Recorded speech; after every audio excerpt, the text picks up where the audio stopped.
કે હાસ્ય એ ભીતરનું અજવાળું છે જે આ બહારી અંધકારને ભૂસી નાખે છે. એક માણસનું જીવવું ઝેર થઈ ગયું. આશાનું એક કિરણ પણ ક્યાંય નજરે પડતું નહોતું. ઘર નજીકથી પસાર થતી ટ્રેનની નીચે પડતું મૂકી આ જીવનનો અંત લાવવો એવું એણે નક્કી કર્યું. પણ ઘરેથી નીકળતા પહેલા એણે એક સંકલ્પ કર્યો કે ઘરેથી નીકળતી વખતે રસ્તામાં જે કોઈ પણ માણસો મળે એમાંથી એક પણ માણસ એને જોઈને સ્મિત કરે અને એનું એ સ્મિત જો એનામાં સહેજ પણ પ્રેરણાની હૂંફ જગાવે તો મરવાનો વિચાર પડતો મૂકવો અને ઘર તરફ પાછા ફરવું. હવે આ વાતને અહીંયા અટકાવીએ.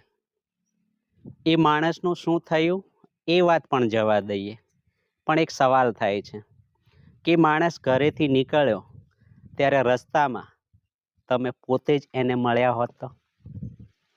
એ માણસને ઘર તરફ પાછા ફરવાનું કારણ તમે એને આપી શક્યા હોત? જરાક વિચારજો.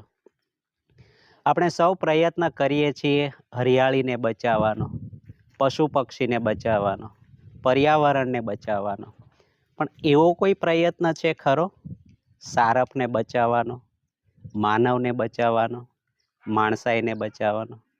જરા વિચારજો.